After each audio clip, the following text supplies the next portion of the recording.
Alô, meus queridos! Fala, minhas queridas doutores! Vamos continuar o tema de inquérito policial com você no que diz respeito às respectivas características, não é verdade?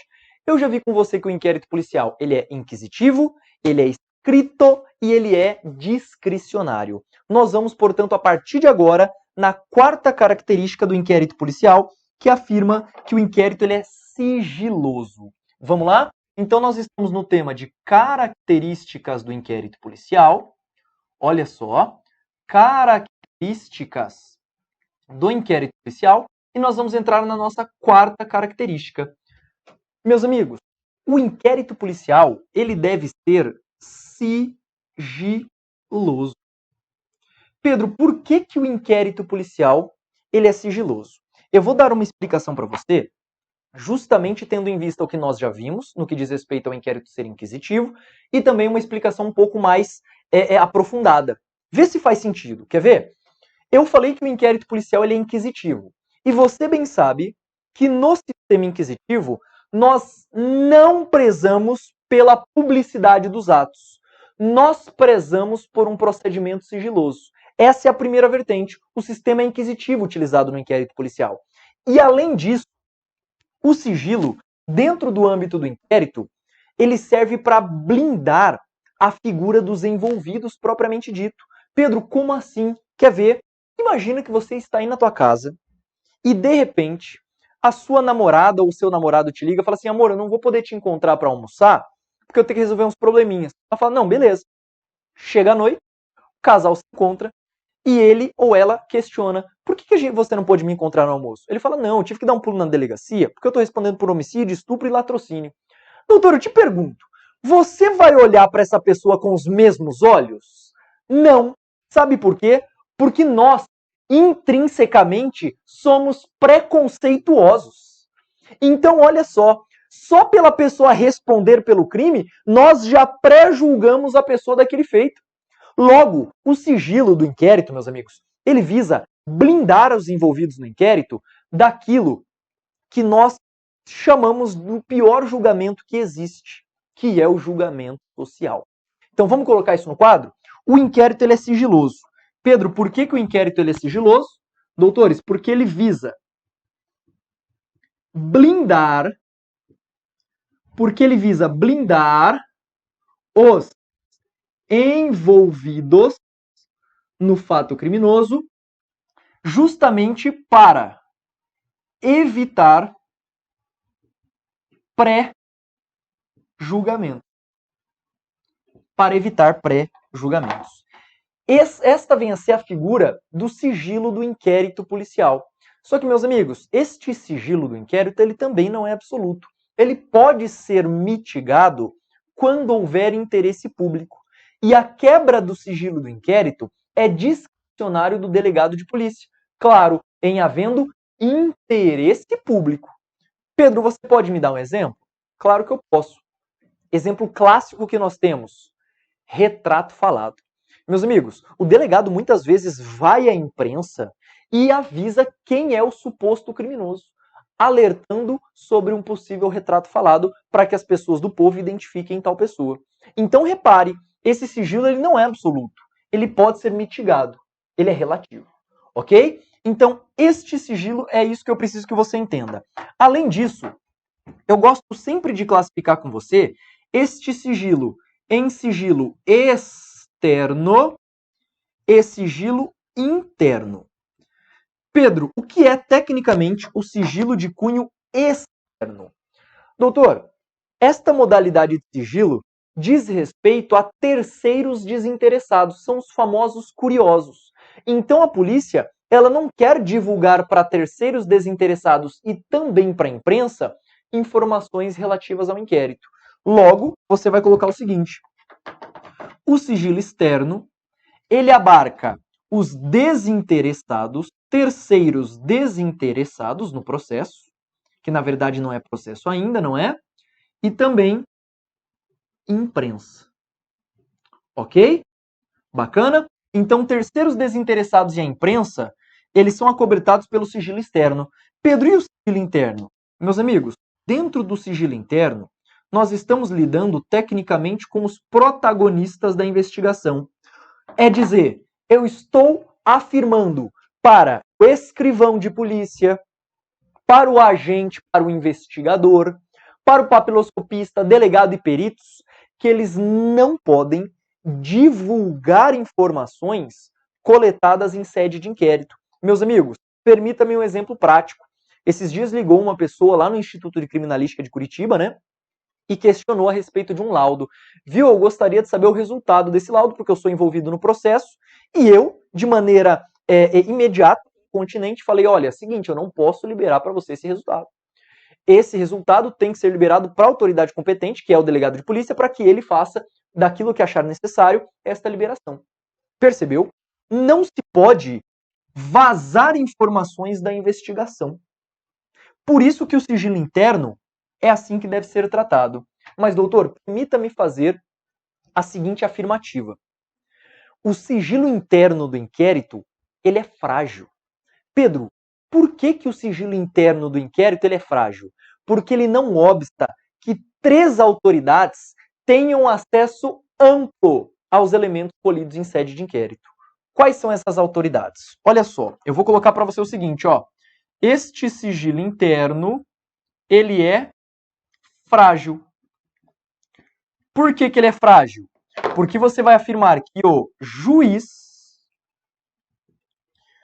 o promotor de justiça, membro do Ministério Público, assim como o advogado da defesa, eles têm acesso aos elementos colhidos em sede de inquérito policial. Mas, doutor, eu preciso ser mais detalhista. Eu preciso ser mais cirúrgico aqui. Pedro, por quê? Olha só, vê se faz sentido isso que eu vou dizer. O juiz e o membro do Ministério Público, eles terão acesso amplo a absolutamente tudo. O que eu quero dizer com tudo é as diligências que não foram realizadas ainda e que serão futuramente pleiteadas, e até mesmo as diligências que já foram concluídas e reduzidas a termo. Então anote o seguinte, o juiz e o membro do MP, eles possuem acesso amplo a tudo. Eles possuem acesso amplo a tudo, diferente do advogado da defesa. Meus amigos, imagine, olha como isso é extremamente lógico, não é? O que acontece, o que aconteceria se o advogado do futuro réu tivesse acesso a diligências que não foram realizadas ainda? Ele ia chegar para o réu e ia ligar e falar assim, suma com aquilo. Sim ou não? Então, aos advogados, será assegurado, repare aqui agora, olha que interessante, aos advogados será assegurado acesso amplo aos autos já conclusos, autos já documentados. Ok? Então, os autos já documentados. Então, de novo, aos advogados será dado acesso aos autos que efetivamente já estiverem sido conclusos, portanto, documentados. Ok? Deu para entender? Bacana. Espero eu que sim. Nesse sentido, eu preciso explorar um pouco mais essa figura do advogado. Você poderia me indagar, Pedro, mas quem assegura na prática que o advogado tem acesso amplo aos elementos já documentados? Doutor, o artigo 7º, artigo 7º, inciso 14, do Estatuto da OAB, assegura ao advogado, ao lado de uma súmula, que é a súmula vinculante 14. Olha que interessante, doutores, no Brasil, nós temos uma lei federal, que é o Estatuto da OAB, regulamentando o tema. Mas ainda assim, muitas vezes, os delegados de polícia obstacularizavam o acesso dos advogados aos autos. Olha que absurdo. É só no Brasil que acontece essa coisa. E aí, o STF foi obrigado a se manifestar mediante súmula vinculante sobre o direito que esse advogado tem de acessar os autos do inquérito. Olha que interessante, temos dois dispositivos que fundamentam o feito. E aqui, para nós finalizarmos, cabe uma observação. Vem comigo. Olha só, no que diz respeito à observação do inquérito ser sigiloso, esta observação é crucial para que você domine o tema. Como assim, Pedro? Vamos lá? Observação. Caso não seja dado acesso ao advogado nos autos que já forem devidamente documentados, qual seria a consequência lógica atual disso? Primeiro, o delegado ele responderá por abuso de autoridade previsto no artigo 32 da nova Lei de Abuso de Autoridade. Então, poderá ser autuado em flagrante este delegado que não permite o acesso aos autos ao advogado. Ok? Segundo, como que o advogado pode combater isso e ter pleno acesso? Se nós temos lei federal regulamentando o tema como sendo no direito líquido e certo do advogado, caberá mandado de segurança. Essa é a primeira hipótese. Segundo, o Supremo não falou a respeito em súmula vinculante? Sim. Então poderá ser feito aquilo que nós chamamos de reclamação constitucional. Ou reclamação ao Supremo. É a mesma coisa. E ainda assim, caso exista esta condição, será possível se pleitear o habeas corpus preventivo. Até porque, do resultado destes autos, será possível, por exemplo, a implementação de uma prisão temporária na figura do réu. Logo, preste muita atenção. Conteúdo atualizado, hein? A Lei de Abuso de Autoridade sancionada em 2019 caracterizou como crime a negativa do delegado dar acesso aos autos, na verdade, negar o acesso aos autos ao advogado com a devida petição para isso, né, com respectiva procuração. Então, é isso que você deve levar do inquérito policial ser notadamente sigiloso. Matamos a característica do sigilo e vamos para a quinta característica do inquérito policial. Vamos lá? Quinta característica do inquérito. Meus amigos, essa quinta característica vai afirmar que o inquérito policial ele é dispensável. É, sem dúvida, uma das características históricas mais cobradas no que diz respeito ao inquérito policial. Ele ser dispensável. Meu Deus, Pedro, o que significa o inquérito ser dispensável? Vamos lá para a noção conceitual que eu já trabalhei com você? Quando nós estudamos o conceito de inquérito policial, trata-se de um procedimento administrativo de caráter informativo. Logo, o objetivo do inquérito policial é informar o titular da ação penal acerca da autoria, da materialidade e das circunstâncias nas quais o crime foi praticado, nos termos da Lei 12.830 de 2013, que é a Lei de Investigações Criminais. Nesse aspecto, nessa vertente de pensamento, é possível que o Ministério Público, por exemplo, que é a regra do detentor do direito de ação penal pública, o Ministério Público ele vai oferecer essa denúncia que pode ou não estar embasada no inquérito policial. Pedro, mas qual seria uma hipótese em que o MP oferece a denúncia sem ter na prática o inquérito? Me dá um exemplo? Claro. Quer ver só? Imagina que durante toda a investigação criminal, o delegado de polícia levantou um monte de informações, realizou diligências que foram perpetradas mediante os autos do processo, né? E teve alguns fatos levantados. Entregou para o MP. Só que parte dos elementos probatórios está com a vítima. E a vítima não forneceu para o delegado. A vítima vai direto no MP e entrega esses documentos que a doutrina e o nosso CPP chama de peças de informação. Meus amigos, se a vítima apresenta peças de informação para o MP pode, por exemplo, dispensar o inquérito e utilizar as peças de informação fornecidas pela vítima para que seja iniciada, para que seja deflagrado o processo. Deu para entender? Então vamos anotar qual seria o ponto crucial para você lembrar dele ser dispensável. Olha só, o inquérito policial ele é dispensável, por quê? Porque ele não é necessário, porque ele não é necessário para a propositura da ação. Cara, isso é tão enfático, isso deve ser tão enfático para você na prova, que muitas vezes, olha que interessante, nas ações penais privadas, de titularidade, portanto, do querelante, muitas vezes o querelante requer ao delegado de polícia a abertura do inquérito e o delegado nega.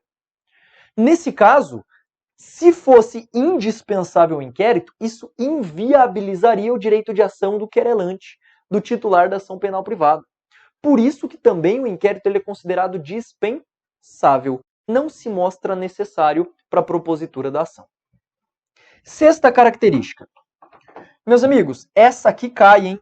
Sexta característica. O inquérito policial, ele é indisponível. E aqui já começam as questões de prova. Pedro, o que a banca faz? Quer ver? A banca adora inverter que o inquérito ele é indispensável e disponível. Qual é a ideia que a indisponibilidade nos traz? Quer ver só? Você que está aí do outro lado da tela. Você que namora, você que é casado. Eu te pergunto, você é disponível ou indisponível? Ih, Pedro, agora você vai me lascar, né? Eu sou casado, então eu sou indisponível. Doutor, não, você é disponível. Sabe por quê? A qualquer momento você pode desfazer o laço. Você pode desfazer o laço conjugal com seu esposo ou com a sua esposa. Disponibilidade tem a ver com você dispor, abrir mão daquilo. O inquérito policial, ele não é disponível. Diferente também acontece com aquela questão, por exemplo, a filho. Filho é disponível ou indisponível? Tem como você abrir mão do seu filho?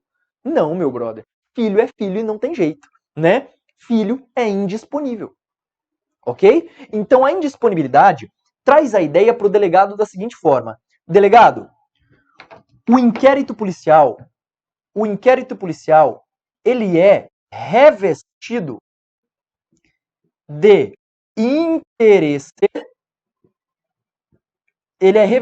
de interesse, público. O inquérito policial, ele é notadamente revestido de interesse público. Logo, delegado, você como figura oficial autoridade do Estado, você não pode abrir mão do inquérito. O delegado não pode desistir do inquérito. O delegado ele não poderá desistir do inquérito policial. Então vamos para o seguinte exemplo que as bancas já cobraram, notadamente a banca CESP-UNB. Foi cobrada a seguinte tese. Olha só que interessante. Há uma situação em que o delegado começou as diligências investigativas e percebeu ao longo da investigação que a pessoa praticou o crime amparado de uma excludente da ilicitude ou até mesmo amparado por uma atipicidade de fato. Imagina, ele percebe que o fato é atípico. O delegado percebe que tem uma excludente de ilicitude. Nesse caso, de imediato percebendo isso, o delegado crava os autos do inquérito e desiste do prosseguimento de elaboração do relatório. Doutor, essa porra não pode. Sabe por quê? Não é o delegado quem detém a chamada opinio delicti, ou a chamada opinião delitiva. O delegado não tem opinio delicti, doutor. Quem tem é o titular da ação penal, notadamente o Ministério Público. Então, dizer se isso é ou não é excludente de ilicitude, dizer se esse fato é ou não é atípico, isto é função do membro do MP. Isto é função do membro titular da ação penal, notadamente a de natureza pública. Então ele não pode desistir. Aí você vai além, você vai mais ansioso ainda e vai falar assim, beleza, Pedro, ele não pode desistir. Mas o delegado, vendo um fato atípico ou vendo uma excludente de ilicitude, o delegado vai e solicita o arquivamento do inquérito. Pode o delegado mandar arquivar ou ele mesmo arquivar o inquérito? Doutor, não, não pode. Olha só, porque o inquérito ele é indisponível. Olha que interessante. Você vai afirmar que o delegado também não pode arquivar o inquérito, o delegado de polícia ele não pode arquivar, nem mesmo mandar arquivar o inquérito policial. Mas, meu Deus, Pedro, por que o delegado não pode arquivar ou não pode mandar arquivar? Doutor, justamente porque existe um mandamento legal.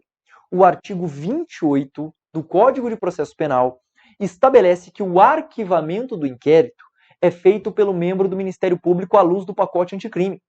Antigamente, o arquivamento só poderia ser solicitado pelo membro do MP e realmente arquivado pelo juiz. Só que à luz do pacote anticrime, isto foi alterado. À luz do pacote anticrime, a única autoridade competente para arquivar inquérito policial vem a ser o membro do MP. Embora nós tenhamos, doutor, suspensão desse dispositivo por enquanto, por tempo indeterminado, de acordo com o ministro Luiz Fux, do STF. Não é? Você tem que levar os dois posicionamentos para sua prova. Eu digo para você que é muito mais seguro que você chegue nessa prova com esses dois posicionamentos. O posicionamento antes do pacote anticrime, em que só o juiz poderia arquivar, e um posicionamento novo, que afirma que o Ministério Público é quem arquiva, após 2019, o inquérito policial. Com isso, nós fechamos a sexta característica do inquérito e vamos ver as duas últimas características. Item 7 e item 8. O inquérito policial, doutor, ele é oficioso e o inquérito policial também é oficial. Quem implementa essas características notórias para o inquérito policial, de maneira mais originária, vem a ser o professor Fernando Capês. Tudo bem? Fernando Capês, ele afirma que o inquérito policial ele é oficioso. Pedro, por que o inquérito ele é oficioso? Porque pode, de maneira discricionária, o delegado de polícia investigar fatos. Pode o delegado de polícia, por iniciativa própria, baixar a portaria e iniciar as investigações. Então, o que tem a ver essa história de oficiosidade? Olha só, pode o delegado